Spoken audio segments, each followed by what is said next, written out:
warahmatullahi wabarakatuh. Bertemu lagi dengan saya Rika Endah Nur Hidayah pada program video pembelajaran. Pada kesempatan ini saya akan menjelaskan tentang pemasangan infus atau terapi intravena. Tujuannya untuk memenuhi kebutuhan cairan pasien baik karena sakit atau terapi lainnya. Adapun alat-alat yang dibutuhkan seperti terlihat di bawah ini. Yang pertama, cairan infusnya sesuai dengan instruksi dokter. Bisa RL atau rinjolaktat, mungkin bisa dextrose atau glukosa, atau cairan yang lainnya. Sebelum melakukan tindakan, sebaiknya peralatan kita dekatkan kepada pasien untuk memudahkan kita pada saat bekerja. Jangan lupa, seperti biasa kita wajib memperkenalkan diri, menjelaskan tujuan, dan memastikan identitas pasien agar tidak terjadi kesalahan dalam pemberian terapi. Selamat pagi, kakak atau adik saya panggil? Oh, baik, adik Dica ya? Betul, adik Dica namanya. Kenalkan saya Nusrika. Saat ini saya bertugas sampai pukul 14. Saya akan melakukan tindakan terapi infus karena berdasarkan hasil pemeriksaan fisik, adik sepertinya kekurangan cairan walaupun belum sampai tahap dehidrasi ya. Selain itu kita juga butuh cairan ini kita pasang untuk membantu memberikan obat sehingga kita tidak harus bolak-balik dilakukan injeksi intravena ya. Baik. Saya akan cuci tangan dulu dan masang sarung tangan ya.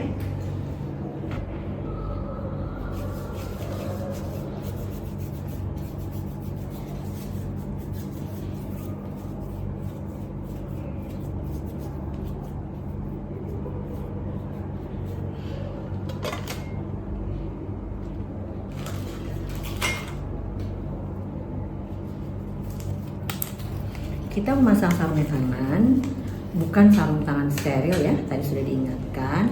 Namun demikian, agar kita tidak lupa, biasakan saja teknik untuk menggunakan sarung tangan secara sempurna kita lakukan ya.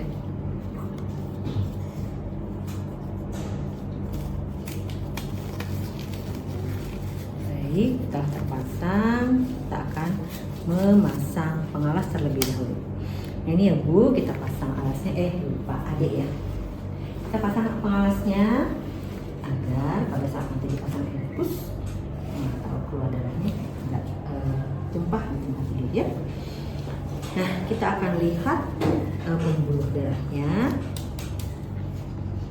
Baik, yang berikutnya adalah aboket.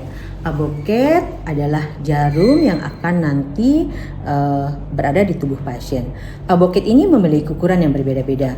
Ada 18, 20, 22, biasanya nomornya genap ya. Semakin kecil nomor aboket, maka ukuran jarumnya akan semakin besar. Jadi ini nomor 18, kalau kita lihat dari jarumnya ya, maka size-nya akan lebih besar daripada nomor 20. Begitu juga nomor 20 akan lebih besar daripada nomor 24. Untuk 18 biasanya digunakan di area-area pena yang besar, namun untuk area karpal ini biasanya kita menggunakan mulai dari 20, 22. Namun apabila pembuluh darah pasien terlalu kecil, bisa jadi kita menggunakan 24, walaupun biasanya 24 lebih sering digunakan pada anak-anak ya. Baik, kemudian infuset. Ada dua jenis infuset ya. Yang pertama, ini infuset secara general untuk dewasa. Jadi kalau kita lihat di sini, ini ya, begitu tersambung dengan cairan, infusetnya ini equal atau setara ketika 1 ml setara dengan 20 tetes. Namun untuk bayi, ini ya, disposable infant untuk bayi, dia setara 1 ml itu dengan 60 tetes. Jadi bagaimana? Tidak kita yang melakukan pengukuran ya, tapi nanti di dalamnya ini ada jarum kecil. Nah, ini kebetulan modelnya yang tidak berbentuk jarum, tapi ada semacam kerucut kecil di atas tabungnya itu yang akan memperkecil aliran airnya. Jadi nanti produk yang lain itu kelihatan ada jarum kecil di sini Itu yang membedakan bahwa itu infus setnya untuk bayi ya. Baik, kemudian ini ada Dermapix yang nanti kita gunakan untuk menutup area yang kita infus ya. Kemudian nanti kita butuhkan Hivapik atau plester sebagai tambahan yang akan memfiksasi atau meletakkan agar posisi infus itu tidak berubah ya. Kemudian ada alcohol swab, ini kita butuhkan untuk melakukan desinfeksi. Kemudian ada 3-way. Nah, 3-way ini kita perlukan apabila selain pemberian cairan infus biasa, pasien mungkin membutuhkan pemberian obat atau ada pemberian nutrisi lain yang dibutuhkan untuk pasien ya. Maka kita akan memasang 3-way sehingga kita akan menutup area tertentu yang tidak kita butuhkan. Jadi nanti kita putar ininya ya, yang posisi birunya ini ke arah dimana infus atau cairan lain yang akan dimasukkan ke tubuh pasien. Kemudian kita membutuhkan tourniquet. Ini salah satu jenis tourniquet, bentuk tourniquet yang lainnya ada ya, beragam. Kemudian pada kesempatan ini kita atau saya pribadi akan menjelaskan teknik flashing karena itu yang dianjurkan dari teman-teman sejawat di rumah sakit ya. Walaupun mungkin nanti teknik ini agak jarang dilakukan karena mungkin sedikit ribet yang pertama. Yang kedua barangkali kita butuh ekstra injeksi untuk pemberiannya.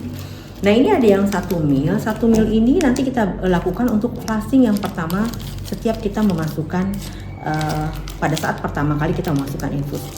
Sedangkan ini yang 10 cc itu flashing yang kita lakukan atau pembilasan setelah pasien diberikan obat. Kenapa diambil 10 cc? Diasumsikan bahwa 10 cc itu setara dengan panjang infuset ya. Baik. Kemudian ini ada pen viewer. Apa itu? Pen viewer adalah alat yang kita gunakan untuk melihat pena pasien. Kenapa pena pasien harus dilihat? Biasanya itu pada pasien-pasien bayi ya, atau pasien anak-anak, atau mohon maaf misalnya pasien dengan kulit yang gelap sehingga tidak kelihatan, terus dia juga agak overweight, jadi lapisan penanya tidak terlihat dan tertutup lemak, sehingga pen viewer ini keberadaannya sangat membantu untuk menentukan vena tersebut. Atau juga dari pen viewer ini kita bisa lihat mungkin penanya bercabang gitu ya. Nah seperti itu.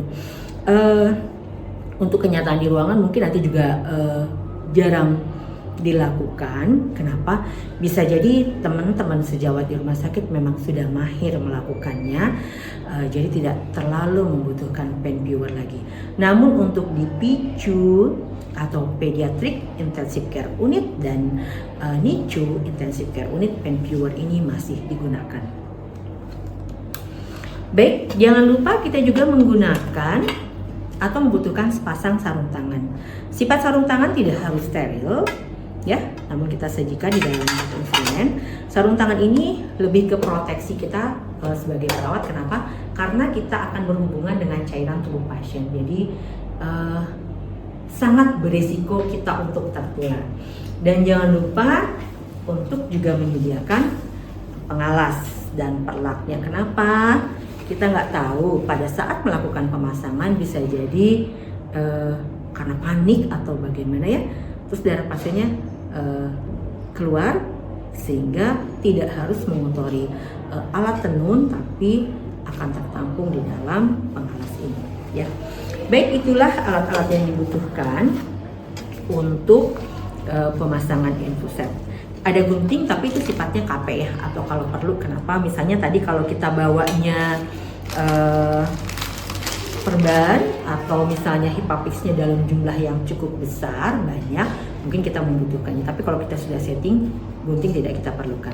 Baik, kita akan melakukan tindakan seperti biasa. Kita akan memperkenalkan diri kepada pasien, kemudian mengecek kembali ya identitas pasien dengan memeriksa gelangnya, dan menjelaskan tujuan yang akan kita lakukan serta menjelaskan alat-alat yang kita bawa, sehingga dengan kondisi tersebut terbentuknya trust antara kita dengan pasien. Pasien tidak menjadi worried atau setidaknya memberikan ketenangan.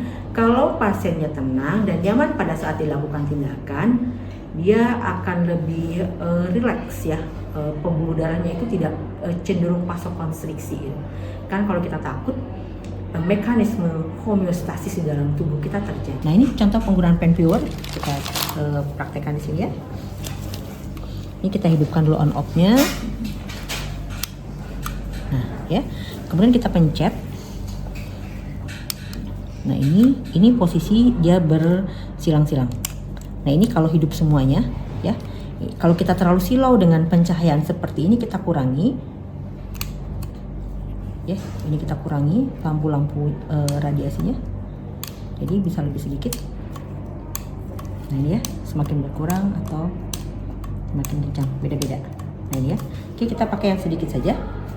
Nah, masangnya dibalik seperti ini. Nah, kalau kita masang kepada pasien, ini diputar. Nah, dari posisi seperti ini. Jadi seseorang bisa memegangkan ini, boleh bantu saya? Pegangkan ini sebentar. Dari sebelah sini, satu orang. Nah, jadi begini, ini pegang dari atas ini. Nah, pada saat seseorang memegang, kita akan memastikan turun sedikit. Turun lagi. Nah, itu kita akan melihat posisi penanya. Jadi kalau misalnya kita melakukan pen viewer ini tetap dipegang untuk memastikan tadi posisi pena yang akan kita tusuk ya. Nah, baru kita melakukan pemasangan seperti ini. Ini belum saya buka ya.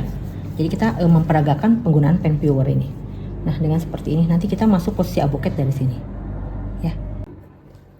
Ya, kita ambil cairan infusnya.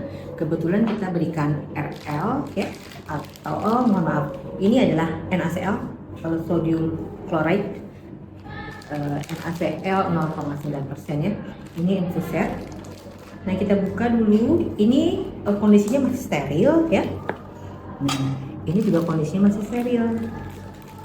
Kita membukanya sesuai dengan petunjuk ya. Biasanya ada tanda panah. Kita buka. Setelah kita buka, biasakan untuk mematikan pengaturnya ini. Nah, ya. Kenapa harus dimatikan? Kalau tidak mati, pada saat kita tusukkan, cairan masuk bersama gelembung udara. Nanti kita akan kesusahan untuk mengeluarkan gelembung udara. Paling nggak butuh waktu, ya. Kita buka ujungnya. Ya. Kita juga buka ujung ini, letakkan dulu di tempat yang aman saja dulu ya, jangan main buang penerbekan. Kita tusukkan.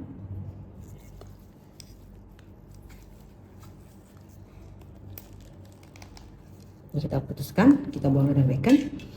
Isi sampai dengan batas. Nah, ada garisnya ya? Oke.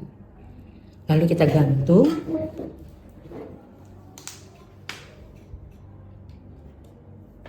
Nah, sekarang baru kita akan mengalirkan.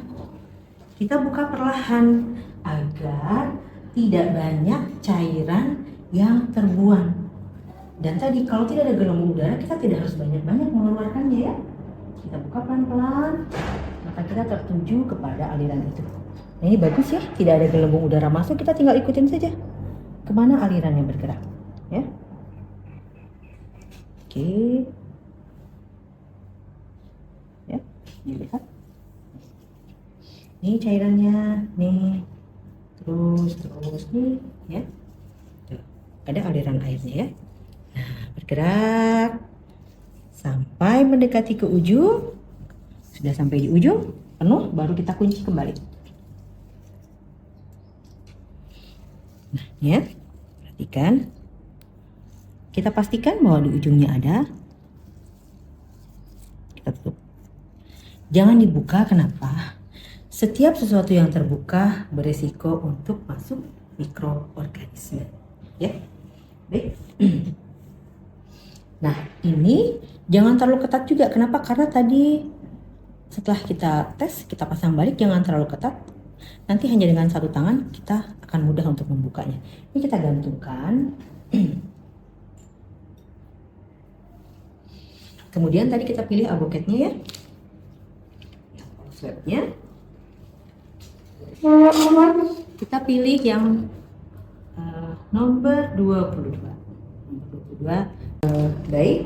Nah, sebelum kita melakukan pemasangan aboket kepada pembuluh vena pasien, karena kita akan melakukan teknik flushing yang tadi dijelaskan di awal, masih jarang dilakukan oleh sejawat.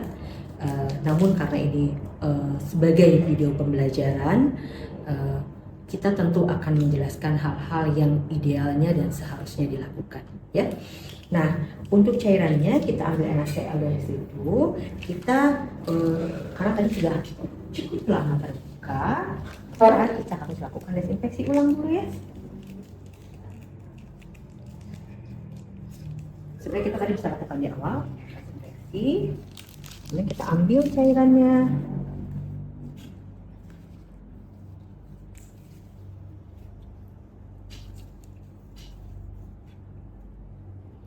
Satu cc saja untuk memastikan.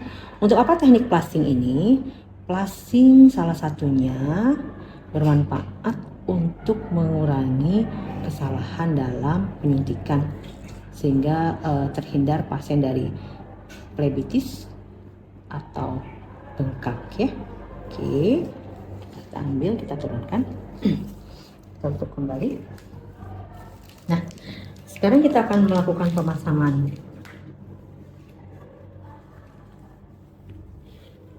tourniquet. Kita pastikan pembuluh darah pasien jelas dan terlihat ya. Nah, kita boleh pasien suruh mengepal. Kita jangan dulu kunci ya. Kita pastikan dulu. Nah, nih nampak ya pembuluh darahnya. Kalau kita nampak kelihatan agak besar. Nah, ini ada ya, kayak agak-agak biru-biru. Jadi sebenarnya kalau seperti ini kita nggak butuh pen pure.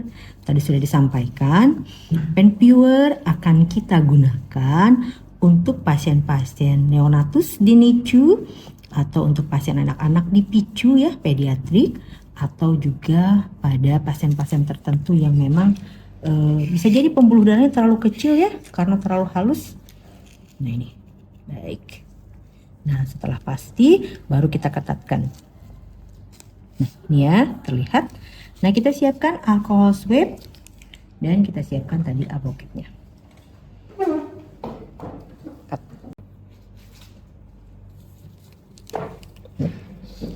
Bagaimana kita cara mendesinfeksi? Mungkin kalian pernah melihat desinfeksinya begini, iya, ya, atau juga desinfeksinya begini, selesai. Berdasarkan teori dan konfirmasi dengan teman-teman di PPI ya, jadi kita harus mendesinfeksi pertama ditusukkan, kemudian melebar keluar area selebar apa? Selebar dressing atau tadi transparan yang akan kita pasang. Oke, baik ya. Nah sekarang kita ambil aboketnya.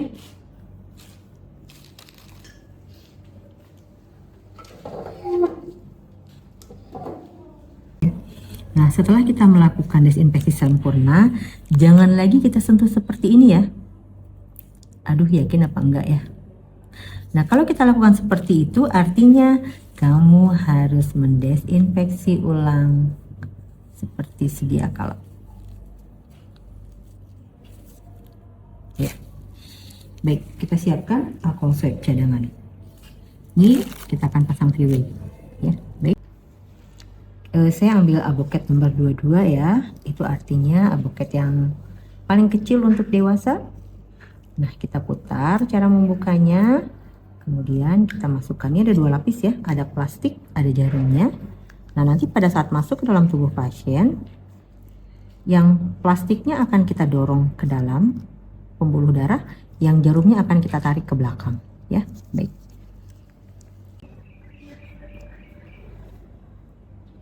Lubang jarum menghadap ke atas ya.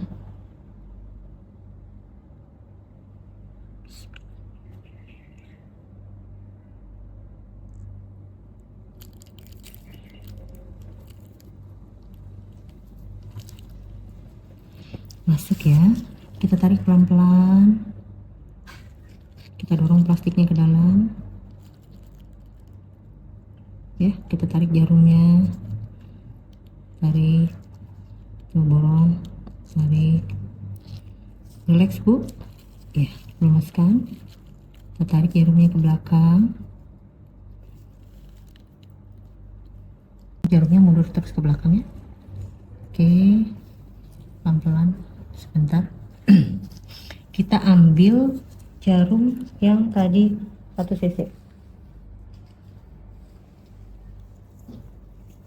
Kita buka, kita sambungkan jarum dengan sambungan tadi. Ini dibuka, disiapkan ke tempatnya ya.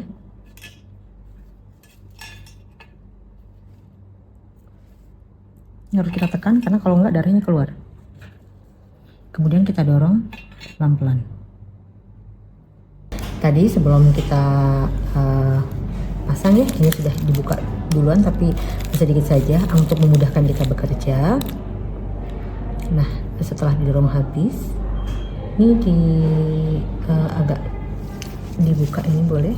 Ini pembukaan boleh juga pada saat sebelum disambung boleh, atau setelah disambung.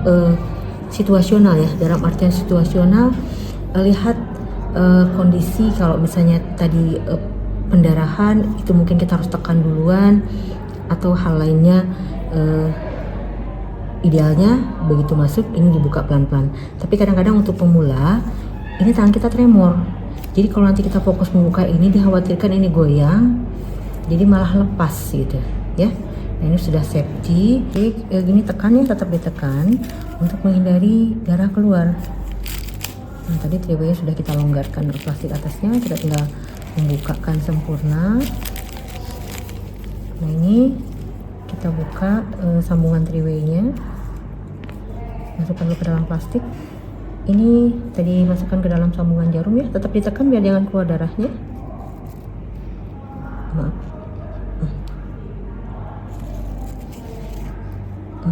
Nah, sambung ya. Setelah tersambung kita sedikit putar, baru kita sambungkan ke infuser. Dari mana sambungkan? Di depan yang lurus ini ya. Tahan, putar ya dulu. Ini tadi kita jangan terlalu ketat menyimpannya ya. Kita sambungkan.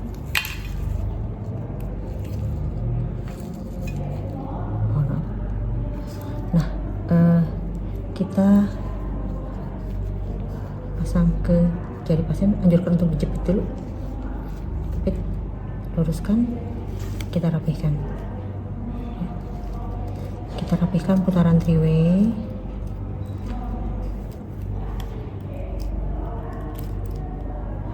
Dan kita atur cairan sesuai dengan instruksi dokter ya. Nanti berapa tetesan kita akan berikan ya. Oke, ini anggap kita sudah selesai. Lalu kita akan pasang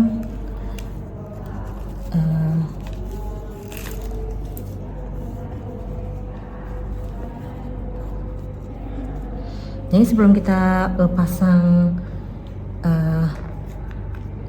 Dermafix atau transparan dressing, kita pastikan ketatkan dulu tadi ya, ketatkan sambungan antara triway dengan infuset, kemudian antara triway dengan avokat. Oke, setelah posisinya dianggap pas, baru kita lakukan pemasangan. Jadi pengepitan dengan tangan pasien ini secara tidak langsung membantu fiksasi agar tidak bergerak, tidak banyak bergerak, karena resiko bergerak bisa lepas juga ya.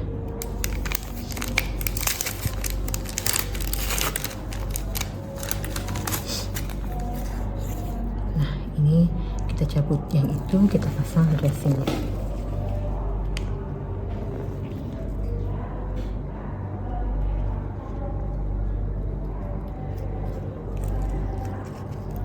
Hati-hati tangan kita lengket. Kita pasang, kita buka kertasnya ya. Kita boleh koyak atau buka, kita tarik sambil diketatkan. Nah yang ada tulisan nama jangan terbuang ya, itu kita letakkan di pasien. Tuliskan nama dan tanggal pemasangan.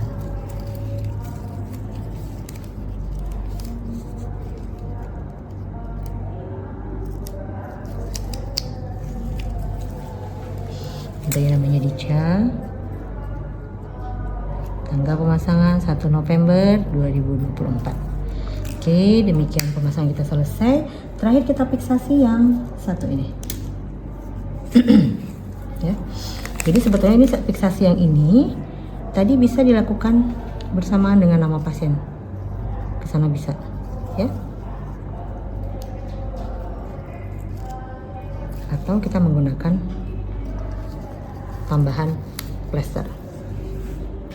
Oke. Baik, setelah selesai kita melakukan tindakan, kita bereskan alat-alat yang tidak kita gunakan lagi, ya. Ke dalam bacon, kemudian juga gunting, nah dan juga tourniquet. Oke, anggap saja misalnya ini kita sudah beberapa hari, dalam artian sebelumnya ada teori yang mengatakan bahwa pemasangan infus itu tidak boleh lebih dari 3 hari. Tapi berdasarkan teori yang terbaru, selama tidak terjadi preditis, kebersihan pasien dalam artian kebersihan area insersi tetap terjaga, maka bisa saja lebih dari 3 hari. Semua barang-barang selesai kita rapihkan, kita kembali kepada pasien untuk menanyakan kondisinya. Ya, bagaimana Ibu setelah dipasang infus? Ya, setidaknya kalau misalnya nanti ada terjadi sesuatu, Ibu boleh pencet bel, saya ada di the station, ya. Semoga dengan pemasangan infus ini cairan Ibu yang tadi agak kurang dan juga metode terapi yang harus kita lakukan melalui intravena bisa kita lakukan melalui infus ini, ya. Nah ini tadi ada pemasangan 3-way ya.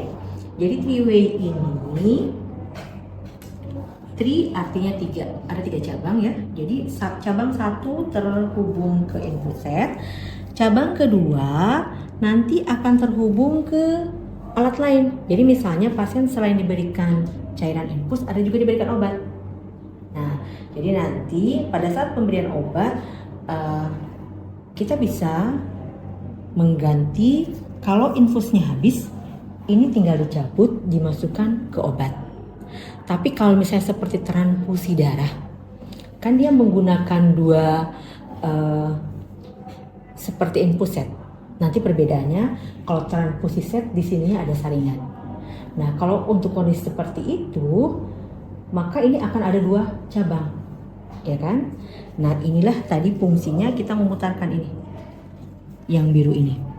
Jadi kita akan mengalirkan kemana posisi pemberian. Jadi kalau misalnya tadi ada 1 lagi, berarti ini akan terbuka ya. Nah ini akan terbuka dan terhubung ke infus set atau transfusi set, ya. Nah ini. Oke, kemudian nanti ini akan diputarkan ke area mana nanti kita akan memberikan terapi, ya.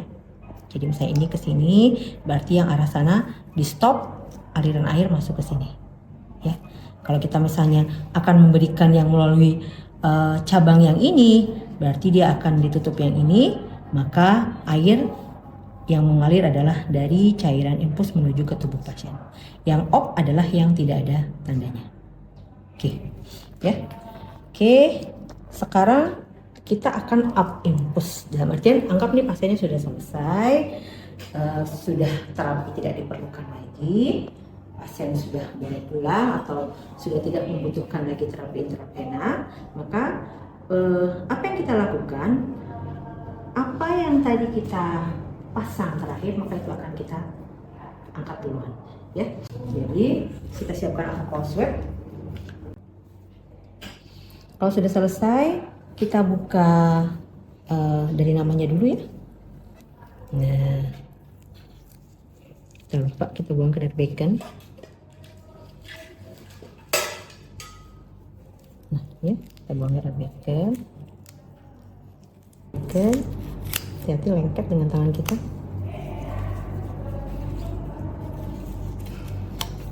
Kemudian kita cabut semua satu set dari sambungan three-way.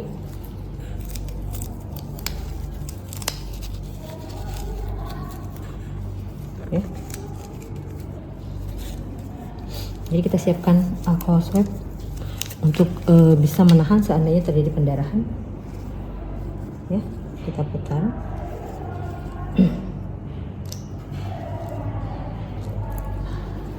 Kita putar kemudian kita tekan agar tidak terjadi pendarahan.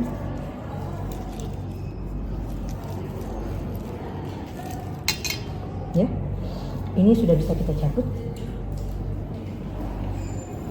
karena memang sudah tidak diperlukan ya. Kemudian kita buka perlahan.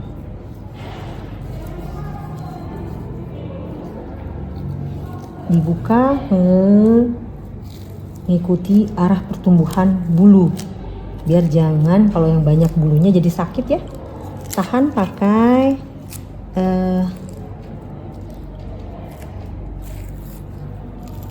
alkohol swab.